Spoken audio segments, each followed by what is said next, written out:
Assalamualaikum warahmatullahi wabarakatuh.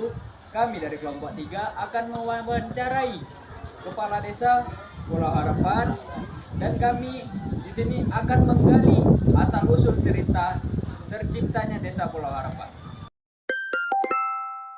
Jadi Pak, kami datang di sini, kami ini nak buat cerita tentang asal usul terciptanya Desa Pulau Harapan.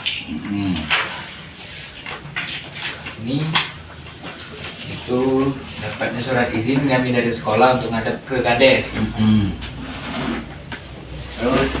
Terus ini ada proposal itu, nah kami minta tanda tangan nih oleh kamu. Siap.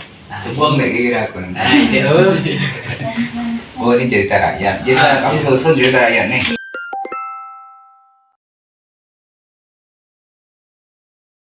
Baiklah Pak, kami di sini nak nanya, mana sejarah terbentuknya Desa Pulau Harapan?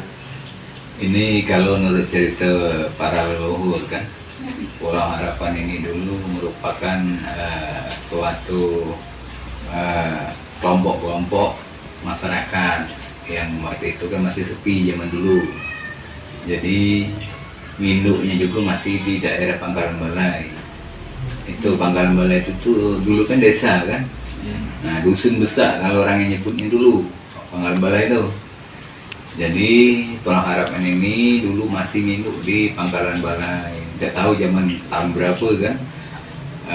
Setelah mulai kami Desa Pulau Harapan ini ada tokoh masyarakat waktu itu namanya Punjung. Punjung, kabarnya Punjung ini berasal dari Provinsi Aceh, karena ada beberapa narasumber yang kami hubungi bahwa Punjung ini aslinya orang Aceh. Ada juga yang menyebut Punjung ini asalnya dari Medan. Menetaplah di Desa Pulau Harapan ini sehingga di tahun 1901 Punjung ini diangkat menjadi kalau zaman dulu Krio ya. Nah, kalau main hari Kades. Jadi berdirinya Desa Pulau Harapan ini di tahun 1901. Itu sebelum kita merdeka. Kita merdeka tahun berapa ya, Pak? 45. 45. Lebih dari 100 tahun berarti Pak ya? Nah, lebih. Jadi itu asal mulanya berdirinya Desa Pulau Harapan. Jadi kami selaku masyarakat Desa Pulau Harapan ini menobatkan bahwa Kri Punjung itu salah satu pendiri Desa Pulau Harapan. Itulah.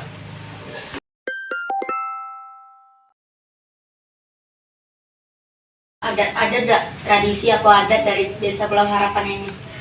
Sudah pasti ada, karena Pulau Harapan ini banyak dipengaruhi oleh tradisi Melayu, seperti budaya-budaya Melayu yang ada di sini.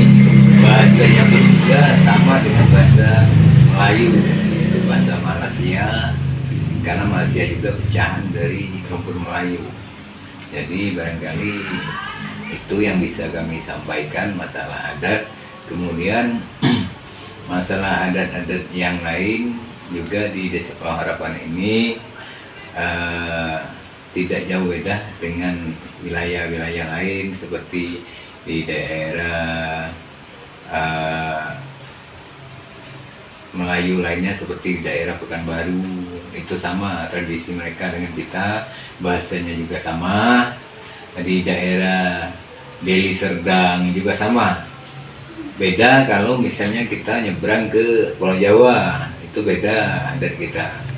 Jadi intinya di Desa Pulau Harapan ini merupakan rumpun Melayu dan adat istiadat yang diterapkan di sini juga adat Melayu. Kalau boleh tahu, ada makanan khas dari pulau ini Pak, yang sudah tradisi sepuh-sepuh terdahulu Pak?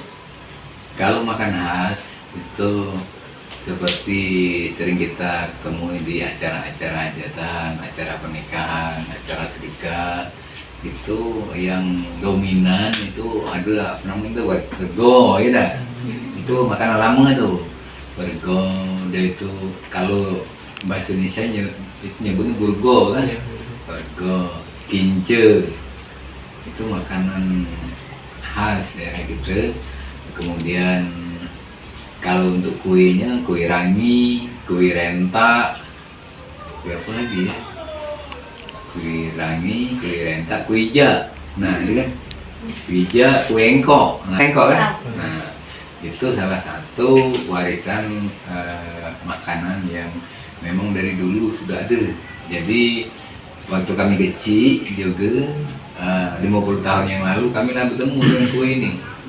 Kue rentak, kince, burgo. Kalau model tewan, sebelang itu baru. Itu tidak tahu itu, mungkin penemuan baru kan. Itu bukan makanan asli kita. Jadi makanan asli itu tadi burgo, kince. Kalau kuenya kue rentak, kue hijau, kemudian kue apa tadi? Kue engkok. Nah, udah itu keripik apa yang itu? Keripik Bombay juga tuh. Terus sepuh-sepuh yang terkenal di Pulau Harapan ini ada tak? Kalau sesepuh, ya ingin nama sesepuh, ya umur atau kan sebagian lah meninggal.